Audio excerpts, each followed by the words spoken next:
you know, there used to be a joke that rappers want to be ball players and ball players want to be rappers. Yeah, I know that one. Sure. But what's also true is there is a... Not me, I'm too small.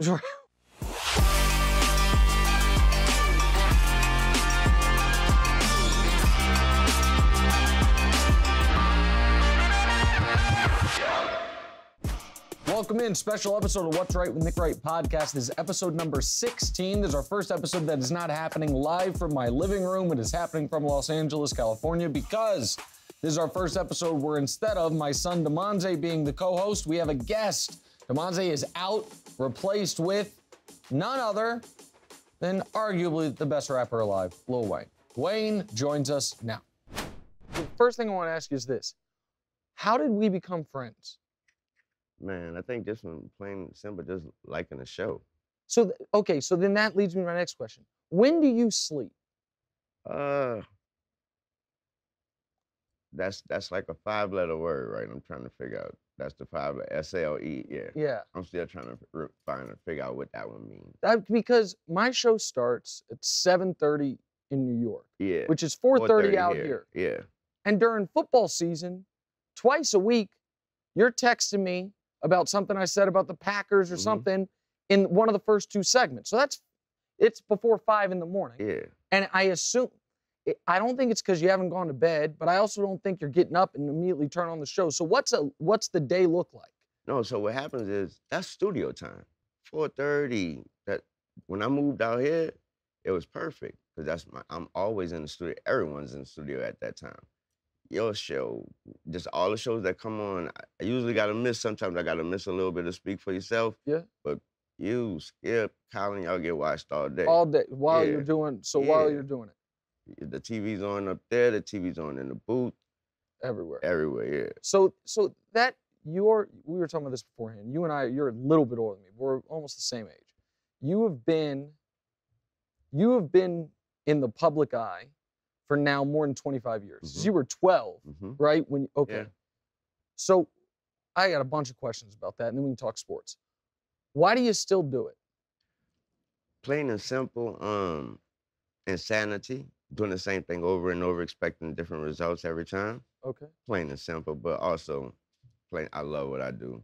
It's never been a day of work for me. It's always been me getting to do my dream, living my dream out. So thank God every day and night. So there's a commercial. I don't know how good the commercial is. I think it's for like crypto company, but it's LeBron talking to his younger self. Yeah. So if you were able to talk to 12-year-old Wayne, you know, right around the time you invented the term bling bling. Yeah. What would you tell him? I was just telling him that, you know, I never ever once thought that when I was young, I never thought that this would ever stop or that I would ever stop.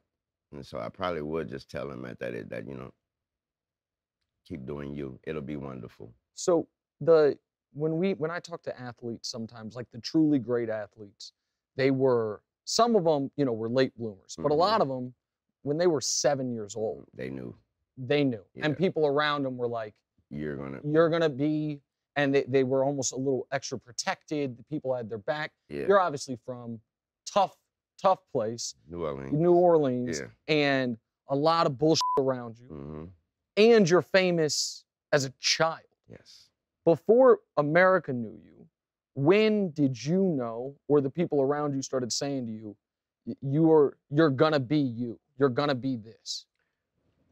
So as a kid, as in what I mean by that, as in from 5 to 7, from that age, from age 5 to 7, I was already being woken up waking up, however you want to call it, in my sleep at 11, 12 p.m., 12 a.m. to wake up, come perform, come do the Michael Jackson, or wake up and come do the scene that we watched today from Bill Cosby show, or wake up and come do what Rudy did today on the Cosby. Really? Yeah, I was already, put this wig on, put this sock on, and come do the Michael Jackson. And this is for a living room full of people that's in their 40s. Okay. You know what I mean? Just do that, and I just go back.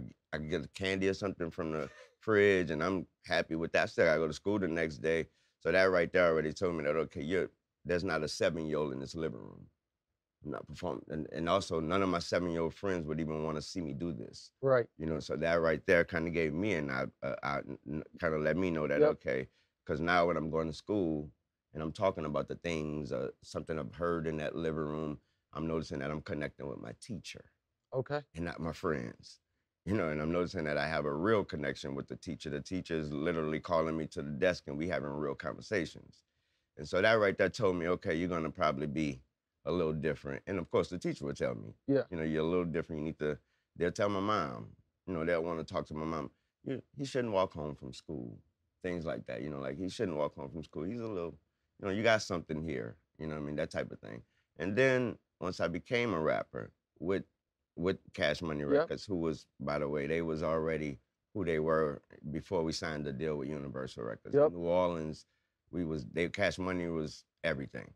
And so just by them even paying attention to me, that meant something. And so once I was with them around 11, Juby was the biggest rapper we had, the biggest artist we had. Juby would always say on any interview, any show, and then amongst each other, internal, Wayne's the best. Wayne's the guy. He's going to be the guy. Yeah. So do you, now that you have the perspective of, you know, 25 years in the business, and you mentioned when I was a kid, and for you when you were a kid, 5, 6, 7 years old, you probably stopped being a kid way younger than most people. Yeah. So do you, now that you're an adult, do you look back on it and say, man, I missed nothing? Not at all. How come? I think that, I mean, because every kid I can ask, every friend I can ask that did get to do the kid thing, they would have loved to do what I was doing. So why do you think, so I got 3 kids, but 8-year-old daughters are youngest. Yeah. And everyone says that we should try to get her into some type of TV, or she's just very pretty and smart and loves acting, all this stuff. And she wants to, there's like an audition coming up in New York for some Nickelodeon kid show. She wants to do it, and I won't let her do it. And it's because the success rate of people that are child stars having successful adulthood, it's like Justin Timberlake, LeBron James, Lil Wayne, a couple others, but most of them, even if they do have successful adulthood, they have some real dark times, or they peak at 15, and it's depressing as an adult. So why do you think you were able to kind of navigate that world to still be at the top of your field 25 years later? I would say, first of all, because it's music, and it isn't acting or nothing like it's music. When you're being seen, as in, you know, acting, when you're being seen, people can, you know, it's a difference from being heard. People can't get tired of seeing you. Oh, okay. You know, and get tired of, not as in exhausted, as in I don't want to see you no more, but as in, what are you doing now? What am I seeing now if I'm not seeing something different? Me, as in music, I was always able to adjust. Some artists don't do that. Some artists feel I was successful in what I was doing, and the way I sound, and the way I'm gonna keep doing that. And I was always able to adjust. I was always able to say, okay, this is what we're doing now. I'm gonna do that and do it way better. Okay. And I mean, I think that's only a personal thing, and that would be my personal reason of the reason why I was able to navigate. So and I'm not comparing my career to you, but what I think similar is, and what young people ask me, like, hey, you know, I want to do what you do, or whatever. The single biggest advantage I ever had was, if you'd have met me at 10 years old, I'd have said, this is what I want to do. And having the knowing that if you know, it's hard to make, everyone has fork in the road moments, right? And it's hard to know which way to choose if you don't know where you're trying to go. But if you know the destination for me has always been, I want there to be one moment in time, hopefully a long moment, but one moment in time where Family Feud style, you ask 100 sports fans, who's the biggest sports personality in America, that I win that. Right now, it's probably Skip, Stephen A., Colin, like those guys have all had it. I've never had it. Maybe I get there, maybe I won't.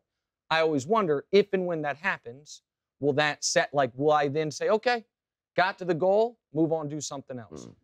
There is no doubt, there has been multiple times throughout your career, biggest rapper in the world, and some would argue, best rapper ever, total catalog. So I kind of asked this earlier, but I want to drill on it for a moment. What keeps you hungry in that? Because you have other passions. I know we're going to talk about it. You have a skate team. You're in fashion. We'll get into that. What keeps you hungry? Plain and simple. I've never, when I look in the mirror, I've never, I've screamed it out since a kid. I'm the best rapper alive. Yeah. I've never in my life, never yet felt that I'm satisfied with what I'm able to do. Always want to get better. Always want to get better. I am so happy. This past month, you can ask any of my closest. I've just found out how to really navigate the computer and work and that's. So you think you're still, you haven't plateaued. You think you're still getting better. What? Yeah, and hell yeah. Oh yeah. Definitely. I mean, I'm still doing 7 features a week. Well, when I had a few too many drinks one night. This happened about 6 weeks ago. And this is when I knew, I'm gonna be honest, this is when I knew Wayne is my actual friend. Not just like we text about sports. I'd had a few too many cocktails, was in an Uber on the way back to the house with my lovely wife who's sitting right there. And it was right around the time you had retweeted her boutique, which was an unbelievable moment for her. She just opened a boutique called Trintage in New York City. I think it was around the same day or day after. And we're in the Uber and a Lil Wayne song comes on. Because I'd had a few cocktails, I'm like, you know what? I'm a FaceTime Wayne. And I called you, and as soon as it started ringing, I was like, what the f am I doing? And I hung up.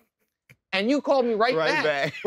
And I said, and I won't say who you were in the studio with, because I don't know if that's confidential, because that hasn't come out yet. I forgot. I'll tell you. Who was I to see? Can I say it? Yeah. Bleep it if it's not supposed to know. You were doing something with Nicki. Yeah, definitely. Oh, okay, yeah. You're in the studio with Nicki doing, I don't know if it was a video or a song. And you called me right back. You're like, no, we're taking a break anyway.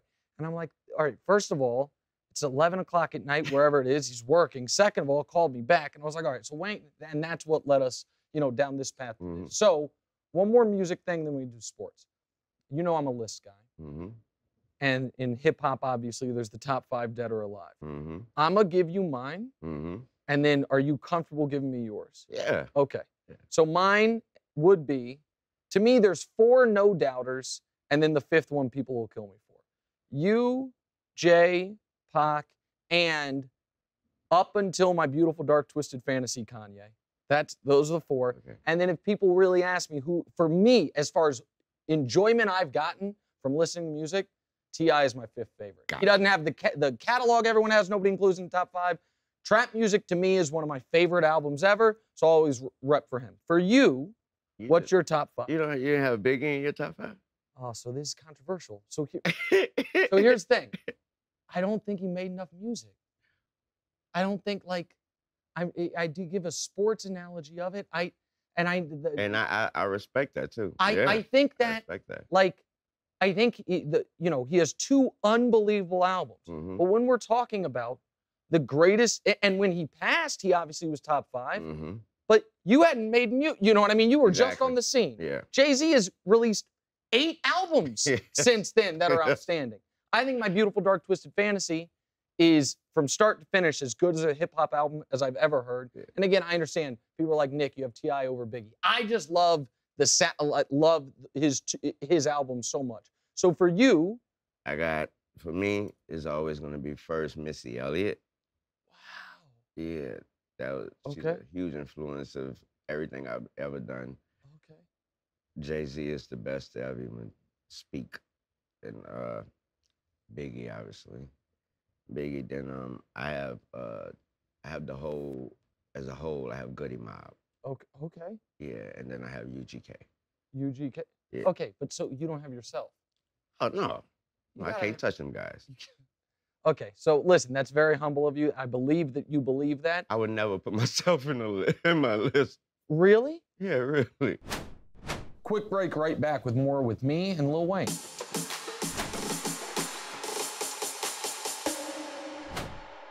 Well, listen, we don't have to get super deep introspective on this, but another common thread of super successful people that I have met is if I can include myself in this, most of us have a bit of a fraud complex, which is a bit of a, people are gonna find me out.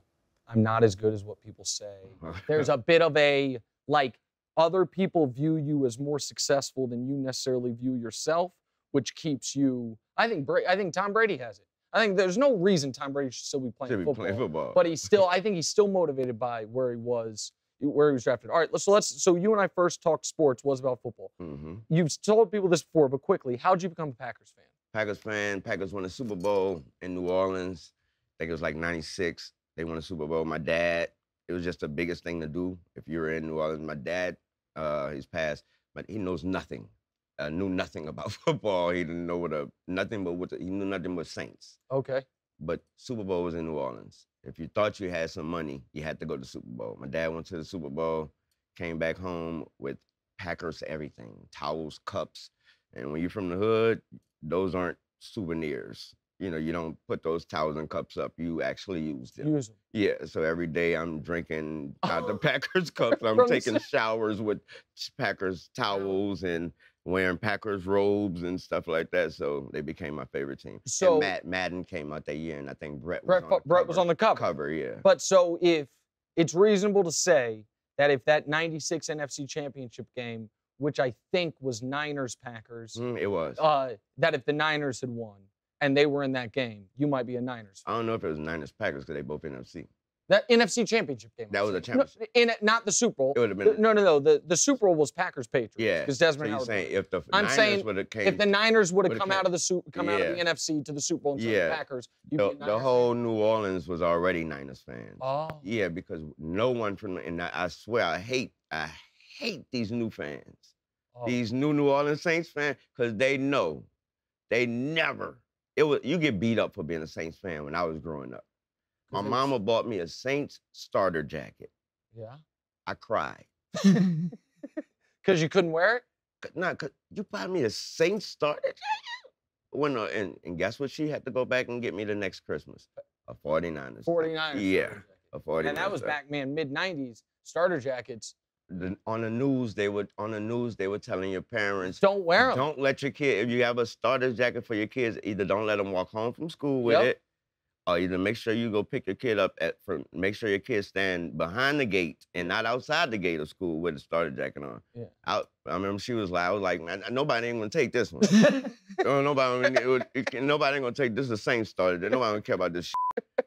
So yeah, so to all the people that was saying that they Saints fans now, I love it's all good, but that ain't start till Drew Brees got there. Right, and which is and there was a moment in time where people didn't know if the Saints were going to be able to survive post-Katrina. Exactly. And then Drew Brees obviously gave him 15 years of greatness. Yeah. So nobody can give you shit for not being a Saints fan. Oh, no. Because because they all know, they remember that they weren't Saints. My era of people, we came up, we came up and it was just, that was roasting you. You know what I mean? You look like you're a Saints fan. You got no Saints colors or something. That was roasting you. Okay. And before us, y'all wore bags on your heads at the game, and y'all called them the Aints. Yep. You know what I mean? So I don't know now I can understand the new Drew. Yeah, oh, that's cool. That's fine. But they all understand why I'm not a Saints fan. Okay, so I'm obviously a Chiefs fan. You and I, our teams have something in common, in addition to the fact that you and I have a standing Super Bowl wager of $5,000, Packers-Chiefs. We thought it was going to happen 2 years ago. You guys fell short. Thought it was going to happen this year. We both fell short. But now we have a different commonality, which is we both traded away our number one wide receiver. Yeah. When you heard Devontae got traded, what were you thinking? The first thing I thought about was I thought about Carr and the connection. Oh, okay. Yeah. Fresno. Yeah, I already knew that's what it had a lot to do with that. Yep. Yeah, that's the first thing I thought. But then I also thought, I was like, first thing you think about, what about I thought you and A-Rod had a deeper connection. Yep. You know what I mean? So I want to hear what A-Rod had to say. And so now that he's at least talked a little bit on it, you good with it? I'm good with it because I know that we, just the team in general, we make the most out of like the Patriots, we make the most out of who line up. Yep. So. No, I felt similar about Tyreek. Team needed to get better on defense. Now, as far as Tyreek, I wouldn't have felt, I felt like y'all so cold, man. Y'all don't need a Tyreek. Y'all, you know what I mean? That's kind of how I feel like the offense is going to be great. As long as Mahomes is healthy and you have a good offensive line, the offense should be able to score 30 points. Got to be able to get some stops on defense. So I was fine with them since they used those draft picks on defensive players and did what they need to do there. All right, I want to go to basketball for a minute here. because speaking of these wagers, you did bully me a bit. I'm not gonna lie via text. So I have gone out on a limb and picked the Mavs to beat the Suns. They are okay. I picked the Mavs. We can get into that in a moment. Where do I look? But okay. However, that is, and I'm a gambler. If I make that bet via bookmaking outlet, get like 2.5 to 1. So if I bet $1,000, you win 2,500, something like that. Wayne texts me. He's like, I got the Suns, you got the Mavs, same 5,000. I'm like, man. So I text him back. I'm like, are you giving me odds? And this guy says, I'll give you odds at 10,000, but at 5,000, it's got to be straight up. And I'm like, this guy really made me fold my hand. Like, I don't have the financial stability you have in this regard. So are you a Suns fan or just a Chris Paul fan, or what's the story there? I'm a CP fan first because, you know, he started in New Orleans, of and course. I had season tickets, and me and CP became brothers. Yeah. CP is one of the greatest human beings on planet Earth. Forget basketball. That guy is just he bent over backwards once. If you become a part of his circle, you know what I mean, just a part of his, you know, he loves you. Okay. You know, that guy bends over backwards for you. Just plain and simple, he's just a great guy. And so just from that point on, I was always a fan no matter where he went. I became a fan of that team. But then that team, the Suns team, is totally different. He's FaceTiming me after games, after wins, wow. and they all, you know, you could tell. CP don't do that. I've been on CP obviously his whole career. You know, FaceTime me after no win. They making him do that. Oh, yeah. Because it's younger generation, they're so excited. So I became obviously a total fan of the whole team. I think they just FaceTimed me recently. I said Devin Booker's name I think in someone's Lotto. She has a song. I said his name. I didn't even know I just be saying whatever rhymes. I didn't know I said his name, but they FaceTimed me right after the win. And he was just letting me hear, like, like, thank you, man. I was like, what did I do? So I want to ask you about that, actually. We'll get back to the Suns and these playoffs in a minute. The list of athletes who you've name-dropped in songs, too long to go through. Yeah, exactly. But when you do it, like, I assume now you realize it, but, like, how often do guys reach out to you like that it was a bigger moment for them than you even considered when you did? I got a perfect example. Recently, it was this year. Calipari. Cal. Yeah. Cal hit me with one of the message. You know, his message was so serious and so real. So I had to make sure that that's what he was talking about, that I did. You know, I was like, is that what he's teaching? I'm like, is he talking about me saying his name in a song? Because his message was like, you don't know what it did for me. Oh. Yeah, he's like, you don't know what that's done, or what that's done for me, what that's done for the people. You know what I mean? I think it was brought to him by a family member, probably someone probably younger, that probably made them connect when he was like, you don't know what that's like. I really, really appreciate that. Well, especially, you're talking about John Calipari, right? Yeah. The coach. Mm-hmm. So he's in the business of finding connection points to 16 and 17-year-olds. And so there's that gives him some maybe credibility he wouldn't otherwise have, that you're mentioning him. I think it was, so there's relatively new songs, Scared Money, with J. Cole, YG, and I forget even who the third person is. But regardless, it's the first song I ever heard my guy Luka Doncic's name said in. I'm like, oh, like that's a crossover moment for him. For Luka to be able to be in the music. Have you ever had somebody that you were a fan of that you hadn't met that you mentioned and that it created a connection point? I think it was, I want to say that it would be Tyson Fury. Tyson Fury? Yeah. Oh. Tyson Fury, yeah. I think I may have said his name. And since then he's a very, very, very religious type of, you know what I mean, he prays for you and let you know he's another one of those good guys. And he's from, you know, over in England. No way. Yeah. But like very tough upbringing. I already know. Like, you know, which is, I always figured, I don't know that, I can't prove this, but a lot of people, you know, there used to be a joke that rappers want to be ball players and ball players want to be rappers. Yeah, I know that one. Sure. But what's also true is there is Not me, I'm too small. Well, that's all right. There's a connectivity through the shared struggle of youth Yeah. for a lot of NBA guys, some NFL guys, and guys in the hip hop game. Where listen, some guys came up super comfortable, but most of them you had to fight and claw for all of it. And once you got there, it's good to see people that were through a similar thing. So that brings me to a different question I had, which is the responsibility you feel, not just for like your generation of music that is, you know, I have a buddy who's in alternative rock. Gotcha. He's on the radio. My buddy Laszlo. And he's now a little, some people would say he's too old to be like an alt rock DJ. You know what I mean? And he said, as long as Dave Grohl is still making records, I can still be on the radio. You know what I mean? Like he came up, when I came up, he's still making records.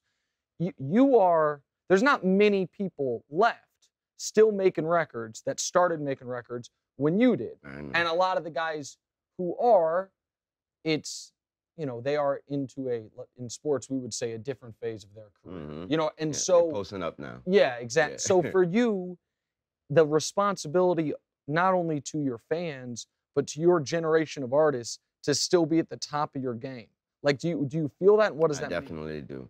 I feel that just plain and simple by I've always felt that when I started my own record label, when I had Young Money and I had Nicki and Drake, and it was just Onika and Aubrey. Yep. You know what I mean? You know what I mean? I've always felt that I have to stay current. I have to stay current. I have to stay cool. I have to stay all that because I want them to see and I want them to know what it takes, and I want them to know that, okay, I don't want them to ever get comfortable because I know for a fact you're going to be successful, more successful than me, because that's my goal. But I don't want you to get there and get comfortable. I want you to see how I'm never comfortable. What did you see in Drake?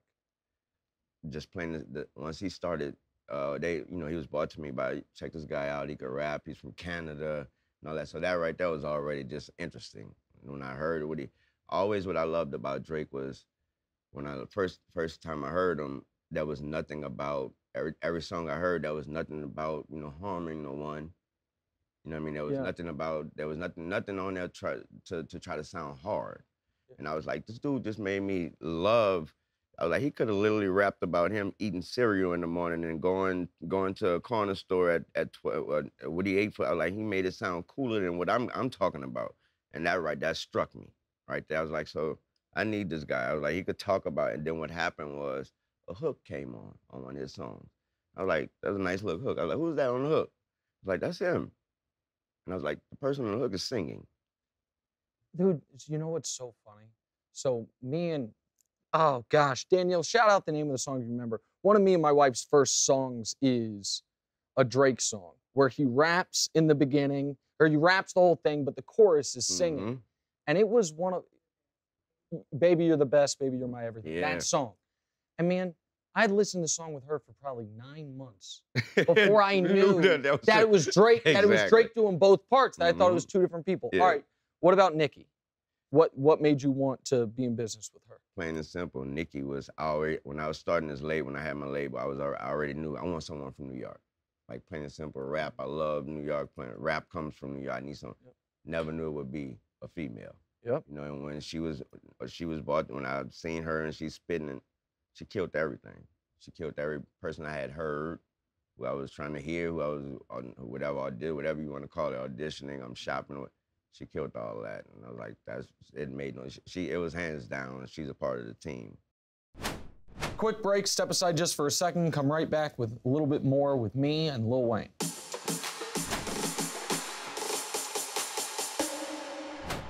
All right, so speaking of New York, just the other night was the Met Gala, and I know you're in the fashion world. When I texted you to see if you'd come on the podcast, I was like, you might be going to the Met Gala. You didn't go. Have you ever been? Never. Why not?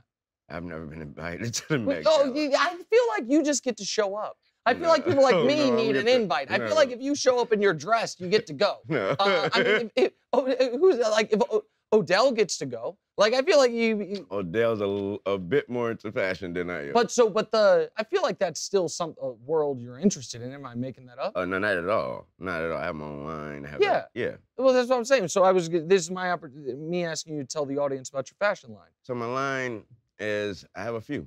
Okay. I have a few. The line I'm starting right now is called Me. Okay. Plain and simple, M-E. And then I have a few more. And then also, if you go on my Instagram, you'll find out that I only follow one person, and that would be the beautiful Miss Taylor Biggs. And she's this little, beautiful, little talented little girl. But if you go into her page, you'll see how much she's into fashion. Okay. And she probably was at the Met Gala unless she had school or something. But yeah, but she did Fashion Week. She was the only person on the red carpet doing interviews that all the models come to because just Okay. because of how small and beautiful she is. She creates her own everything. Yeah. And right now, when it comes to fashion, she's everything about her right now. Okay, and Yeah. so when your line "Me" comes out, Yeah. I happen to have a connection to an up-and-coming boutique in Harlem that I'm Yeah. sure would love to feature some of your and items. Trust me, I was gonna call you first. Okay, perfect. There we go. So that'll be great. And then there's one other thing that I wanted to ask you about, which is a world I know nothing about. But you have a skate team. Mm-hmm. It's called Squad, but it's spelled with a V instead of a U, I think. Yeah. But so why'd you get into it? Tell me about it. So I was watching this show. It was a show called Camp Woodward. There's a place called Camp Woodward, and it was just like a reality show about the place. So I started, you just get into a show, you start watching it every day, and they had a kid on there named Alex Midler. Okay. And he was a kid then. He was skating. I was like, this kid like having the time, and I was like, he's having the time of his life. I want to try it. And by me watching the show every day, I start feeling like, you start feeling I could do that. And I want to do that. I like called my homie like, I want a skate park. Put it on the roof. I had a big roof in my house in Miami. The house I'm not the house I'm living in now. The house before I was living in had a big ass roof. I was like, man, put a skate park on the roof. That's because I had no idea what skating was. So I was like, I want a ramp. It seems dangerous. Not knowing that crazy. Not knowing that skating obviously has different styles. Yeah, of course. And so I only knew Sean White and Tony Hawk. Yeah. I know them from skating the ramp. So with that said, I learned how to skate all three styles because I didn't know that it all took. So I learned how to skate. That's vert. Yep. So I learned how to skate vert, and then I got tired of that. Called the same guy, like, yeah, I want to do something else. Like, I'm tired of watching Alex jump off of stairs and stuff. I need some stairs and some rails. And so he built me the whole thing. So because therefore you're skating ramps, and then you're also skating street. Yep. Which would be stairs and railings and all that. And so obviously it rains too much in Miami. And so that's when I called him and was like, I need an indoor park. So once I got the indoor park, he put everything in there. So I learned how to skate the bowls, the pools, and all that type of stuff. And now You're into it. Yeah, now I'm into it. And the guy that taught me, he was from New York, Adam Z. I went online back then and just was like, man, I need how to skate. Like I need to learn some more than what I'm learning by myself. The guy that was building the park, he's just watching me on the skateboard one day. I'm standing on the skateboard as he's building. He came over there. He was like, you was just joking, right? I was like, what you mean? He's like, no, when you was on the skateboard just now, you was playing around or something? I was like, what do you mean? You know what I mean? He was like, that's how you skate? I was like, I can't skate. I'm learning. He was like, why am I building this? And I was like, I'm going to learn. I'm going to learn. He was like, you can't skate. And we built, he's like, I'm building, like, this is professional. I was like, I know, I'm going to learn all that. And he was like, so he would come an hour before, he would start he would start building and start teaching me a few things. He would make me put on helmet, everything. I hope so, yeah. He would make me do 25 different angles and push me into the ramp so I could fall 25 different ways. So you learn how to fall? First. He was like, I'm going to teach you how to fall. I'm not trying to teach you how to skate.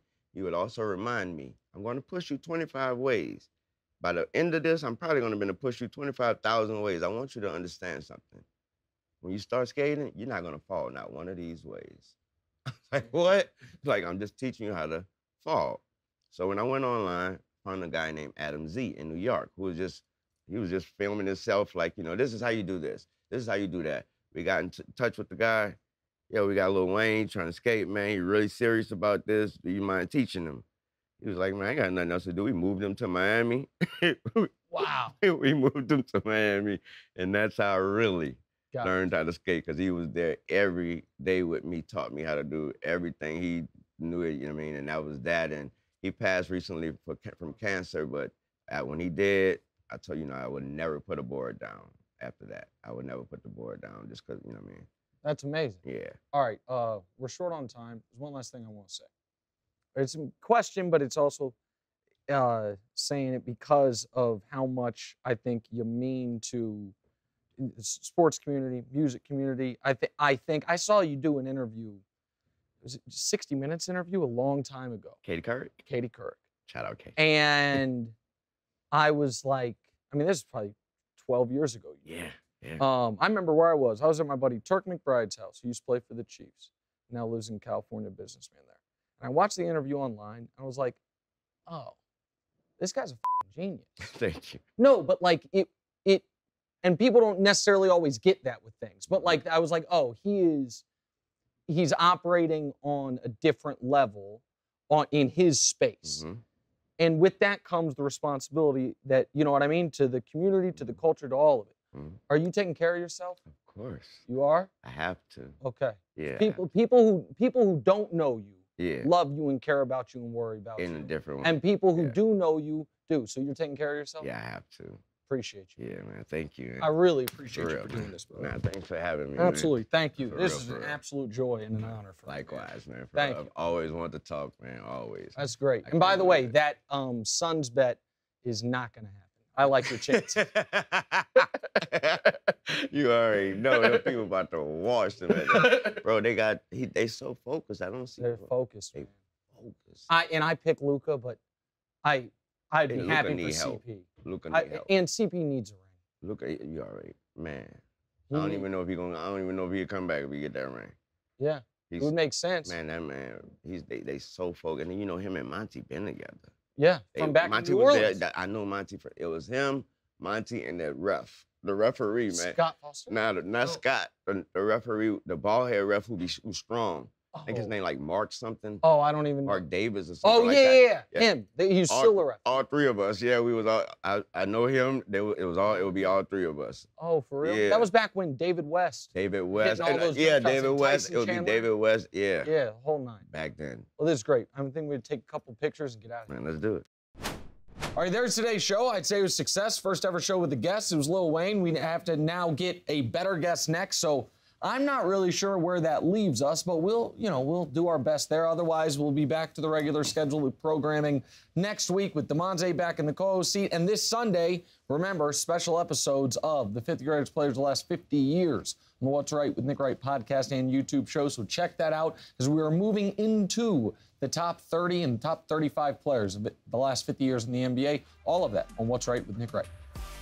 Hey, thanks for watching. Smash or just lightly tap that subscribe button. It all works the same. To get more from the show, and make sure you click. Why don't you want to mash the bell too, guys? Or just, lightly tap the bell to get notified every time new content drops. Check out full episodes of What's Right wherever you get your podcasts, or just hit the link in the description below.